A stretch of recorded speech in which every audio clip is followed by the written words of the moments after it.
হরে কৃষ্ণ। কামদা একাদশী ব্রত 2025 সালে কবে এবং কিভাবে পালন করতে হবে এই কামদা একাদশী ব্রত, আমরা কেন পালন করব এই কামদা একাদশী ব্রত এবং কি ফল লাভ হবে এই কামদা একাদশী ব্রত পালন করলে, আজকের এই পর্বে আমরা কামদা একাদশী ব্রতের বিশেষ গুরুত্বপূর্ণ তথ্যগুলো জানার চেষ্টা করব। পাশাপাশি কামদা একাদশী ব্রতের বিশেষ মাহাত্ম্য কথা শাস্ত্রে বর্ণনা করা হয়েছে। আগামী কামদা একাদশী ব্রতের দিন রয়েছে পক্ষবর্ধিনী মহাদ্বাদশী যুক্ত একাদশী। তাই এই কামদা একাদশী ব্রত পালনের মাধ্যমে আমরা অনন্ত কলুষ বিনাশ করতে পারবো, সাথে সাথে 10 সহস্র অশ্বমেধ যজ্ঞের ফল লাভ করা সম্ভব হবে। তাই খুবই গুরুত্বপূর্ণ তথ্য আজ প্রত্যেকেরই জানার প্রয়োজন। সকলকে স্বাগত জানাচ্ছি আমাদের পৌরাণিক অজয় কথা চ্যানেলে। আমরা চেষ্টা করি এইরকমই সনাতন ধর্মের ধর্মীয় তথ্যগুলোকে এবং নানা দেবদেবীর ব্রত কথা ও নিজের দেশকে এবং নিজেকে জানাতে পারলে আমার এই প্রচেষ্টা সার্থক হবে। আশা করি করুণাময় ভগবান শ্রীকৃষ্ণের কৃপায় আপনারা এই প্রসঙ্গে সমৃদ্ধ লাভ করবেন। ভালো লাগলে একটা লাইক করে কমেন্টে ভগবান শ্রী হরি বিষ্ণুর নামটি অথবা ভগবান শ্রীকৃষ্ণের নামটি একবার হলেও লিখে যাবার অনুরোধ জানাচ্ছি। কামদা একাদশী এই বছরের সর্বশ্রেষ্ঠ সৌভাগ্যশালী সকল ইচ্ছা পূরণকারী এই কামদা একাদশী ব্রত পালন করতে হবে মূলত আগামী 9 এপ্রিল বুধবার পক্ষবর্তিনী দ্বাদশী যুক্ত কামদা একাদশী ব্রত। মূলত আগামী 9 এপ্রিল বুধবার পক্ষবর্তিনী দ্বাদশী যুক্ত কামদা একাদশী ব্রত পালন করতে হবে। দেখুন, একাদশী তিথি শুরু হবে মূলত 7 এপ্রিল সোমবার রাত্রি 11টা 11 মিনিটে এবং শেষ হবে মূলত 8 এপ্রিল মঙ্গলবার রাত্রি 11টা 20 মিনিটে এবং এই দিনই শুরু হচ্ছে পক্ষবর্ধিনী দ্বাদশী। তাই আমরা যেহেতু পক্ষবর্ধিনী দ্বাদশী যুক্ত একাদশী পালনে 10,000 অশ্বমেধ যজ্ঞের ফল লাভ হয়ে থাকে, শাস্ত্র অনুসারে আমরা এই একাদশী পালন করব আগামী 9 এপ্রিল বুধবার। দেখুন, ভারতের বিভিন্ন রাজ্যে 8 তারিখ এই ব্রত পালন করছেন এবং এই কামদা একাদশী ব্রত পালন করতে হবে যারা পশ্চিমবঙ্গে রয়েছেন এবং যারা বাংলাদেশে রয়েছেন। আপনারা 9 এপ্রিল বুধবারে এই কামদা একাদশী ব্রত পালন করবেন, কারণ পক্ষবর্তিনী মহাদ্বাদশী যুক্ত হচ্ছে এই সকল স্থানে। তাই যে সকল স্থানে 9 এপ্রিল ব্রত পালন করতে হবে তার নামগুলি হচ্ছে বাংলাদেশ, ভারতের Paschimbanga, Agartala, Tripura, Shillong, Meghalaya, Guwahati, Asom, Mizoram, Manipur, Nagaland, Arunachal Pradesh, Sikkim, Bihar, Chhattisgarh, Jharkhand, Bhubaneswar, Orissa, Visakhapatnam, Andhra Pradesh, Uttar Pradesh, Uttarakhand, Andaman Nicobar, Nepal, Bhutan, Myanmar, Malaysia, Singapore, Indonesia, Brunei, Thailand, Cambodia, Vietnam, Mongolia, Hong Kong এই সকল স্থানে মহাদ্বাদশী যুক্ত হচ্ছে। তাই কামদা একাদশী ব্রত আমাদের 9 তারিখ বুধবারে এই একাদশী পালন করতে হবে পক্ষবর্তিনী একাদশী। অর্থাৎ যদি কখনো একাদশী তিথি পক্ষবর্তী মানে অমাবস্যা বা পূর্ণিমা, এই একাদশীর ক্ষেত্রে পরবর্তীতে পূর্ণিমা তিথি যদি কখনো এমন হয় যে পূর্ণিমা তিথি বর্ধিত হয়ে অর্থাৎ পূর্ণিমা তিথি সারাদিন রাত্রি থেকে তারপর দিন বর্ধিত হয়ে প্রতিপদে কিছু অংশ থাকে, তাহলে তার আগের দ্বাদশীকে বলা হয় পক্ষবর্ধিনী মহাদ্বাদশী। তাই এই ক্ষেত্রে মহাদ্বাদশীতে ব্রত পালন করতে হবে। এই সম্পর্কে বৈবর্ত পুরাণে বর্ণনা করা হয়েছে, আপনারা দেখে নিতে পারেন। তবুও সংক্ষেপে আমরা পক্ষবর্ধিনী মহাদ্বাদশীর মাহাত্ম্য শ্রবণ করাচ্ছি।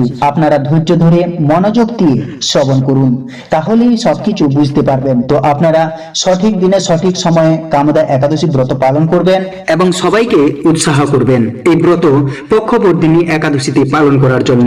পক্ষবর্ধিনী মহাদ্বাদশী মাহাত্ম্য: অমাবস্যা কিংবা পূর্ণিমা সম্পূর্ণ হইয়া প্রতিপদে কিছুমাত্র থাকিলে তৎপূর্বের দ্বাদশীর নামই পক্ষবর্ধিনী। এমত অবস্থায় একাদশীকে বর্জন করিয়া দ্বাদশীতেই উপবাস করিতে হইবে। অশেষ কলুচ্ছেদনী এই দ্বাদশী পরিত্যাগ করিলে চতুর্দশ ইন্দ্রপাত যাবৎ নরকে অবস্থিত ঘটে। যে মাসে পক্ষবর্তিনী হয় শ্রীহরির সেই মাসের নাম অনুসারে তাহাকে ভক্তি সহকারে পূজা করিতে হইবে। হে জগন্নাথ, আপনি এই সংসার জলধির তরণী স্বরূপ, পাপ রূপ তৃণের জন্য মহানল, নরকাগ্নির প্রশমনকারী, জন্ম মরণ জরা অপরাহী। সুতরাং ভবসাগরে পতিত আমাকে আপনি কৃপা করিয়া উদ্ধার করুন। হে পদ্মনাভ, আমার প্রদত্ত এই অর্ঘ্য গ্রহণ করুন। আপনাকে নমস্কার। এইরূপে শ্রী হরিকে অর্ঘ্য নিবেদন করিয়া ঘৃত পক্ষ নৈবেদ্য এবং সুস্বাদু রসময় ফলসমূহ অর্পণ করতে হইবে।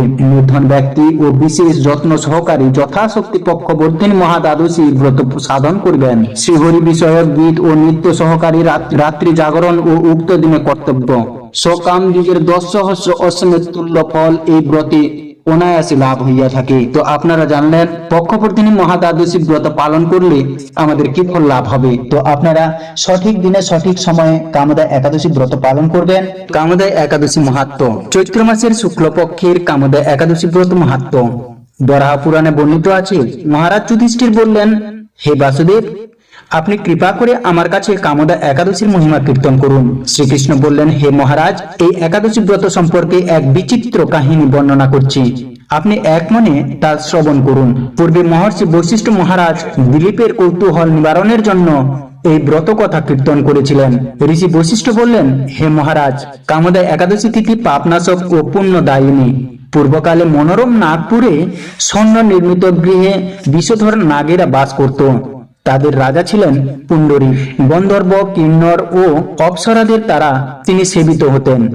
সেই পুরীর মধ্যে অপ্সরা শ্রেষ্ঠ ললিতা ও ললিত নামে গন্ধর্ব স্বামী স্ত্রী রূপে ঐশ্বর্যপূর্ণ এক গৃহে পরম সুখের দিন যাপন করত। একদিন পুণ্ডরীকের রাজসভায় ললিত একা গান করছিল। এমন সময় ললিতার কথা তার মনে পড়ল। ফলে সঙ্গীতের স্বর, লয়, তাল, মানের বিপর্যয় ঘটল। কর্কটক নামে এক নাগ ললিতের মনোভাব বুঝতে পারল। গানের ছন্নভঙ্গের ব্যাপারটি সে পুণ্ডরিক রাজার কাছে জানালো। তা শুনে সর্পরাজ ক্রোধ ভরে কামাতুর ললিতকে, রে দুর্মতি, তুমি রাক্ষস হও বলে অভিশাপ দান করলো। সঙ্গে সঙ্গে সেই ললিত ভয়ঙ্কর রাক্ষস মূর্তি ধারণ করলো। তার হাত 10 যোজন বিস্তৃত, মুখ পর্বত গুহা তুল্য, চোখ দুটি প্রজ্বলিত আগুনের মতো, ঊর্ধ্বে 8 যোজন বিস্তৃত প্রকাণ্ড এক শরীর সে লাভ করলো। ললিতের এইরকম ভয়ঙ্কর রাক্ষস শরীর দেখে ললিতা মহা দুঃখে চিন্তায় ব্যাকুল হলেন। স্বেচ্ছাচারী রাক্ষস ললিত দুর্গম বনে ভ্রমণ করতে লাগলো। ললিতা কিন্তু তার সঙ্গ ত্যাগ করলো না। ললিত নির্দয় ভাবে মানুষ ভক্ষণ করত। এই পাপের ফলে তার মনে বিন্দুমাত্র শান্তি ছিল না। অতির সেই দুরবস্থা দেখে ব্যতীত চিত্তে রোদন করতে করতে ললিত গভীর বনে প্রবেশ করলো। একদিন ললিতা বিন্ধ্য পর্বতে উপস্থিত হলো। সেখানে ঋষি সিংহ মুনির আশ্রম দর্শন করে মুনির কাছে হাজির হলো। তার চরণে প্রণাম করে সেখানে দাঁড়িয়ে রইল। মুনিবর জিজ্ঞাসা করলেন, হে সুন্দরী, তুমি কে? কার কন্যা? কি কারণেই বা এই গভীর বনে এসেছো? তা সত্য করে বলো। তদুত্তরে ললিতা বলল, হে প্রভু, আমি বীরধন্যা গন্ধর্বের কন্যা। আমার নাম ললিতা। আমার পতির পিশাচত্ব দূর হয় এমন কোন উপায় জানবার জন্য এখানে এসেছি। তখন ঋষি বললেন, চৈত্র মাসের শুক্লপক্ষের কামদা নামে যে একাদশী আছে, তুমি সেই ব্রত যথাবিধি পালন করো।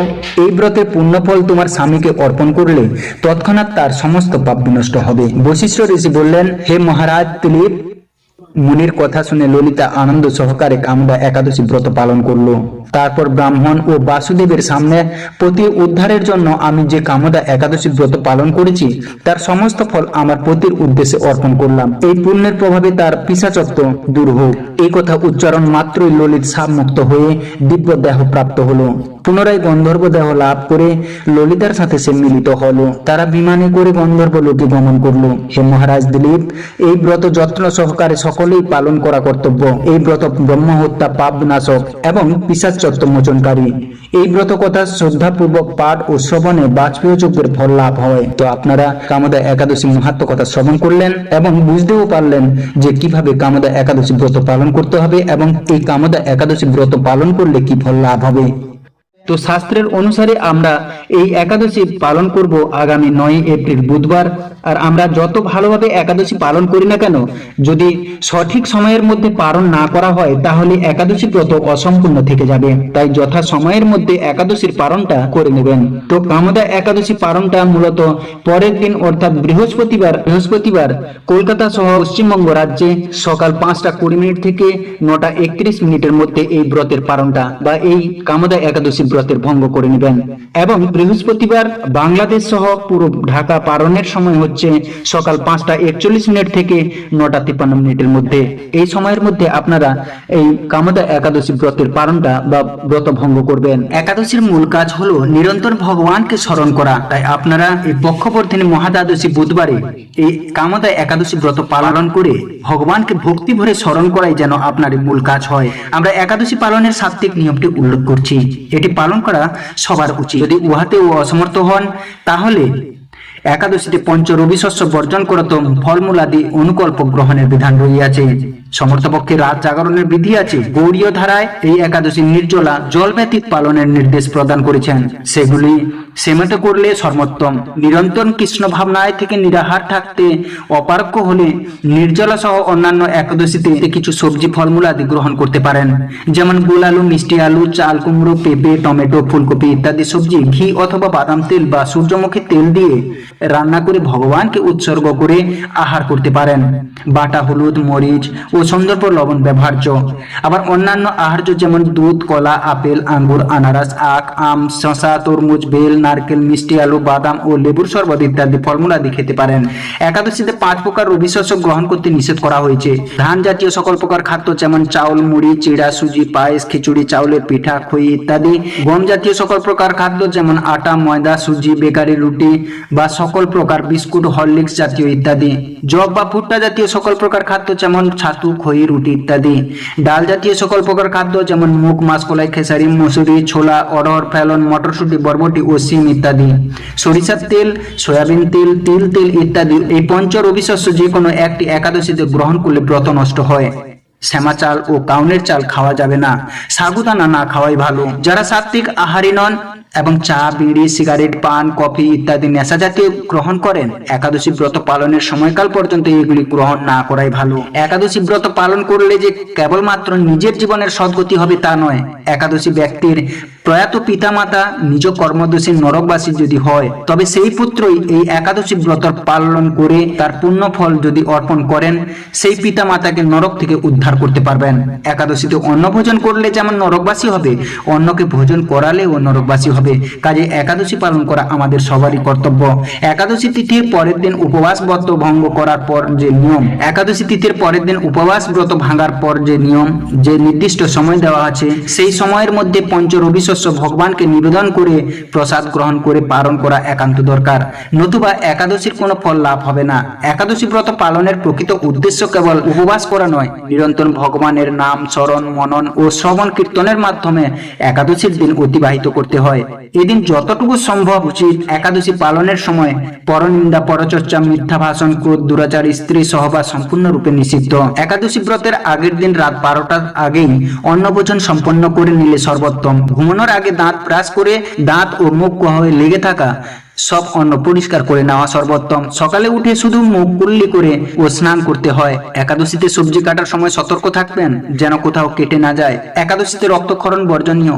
দাঁত ব্রাশ করার সময় অনেকের রক্তক্ষরণ হয়ে থাকে, তাই একাদশীর আগের দিন রাতেই দাঁত ভালোভাবে ব্রাশ করে নেওয়াই সর্বোত্তম। একাদশীতে চলমান একাদশীর মাহাত্ম্য ভগবত ভক্তের শ্রীমুখ হতে শ্রবণ অথবা সম্ভব না হলে নিজেই ভক্তি সহকারে পাঠ করতে হয়।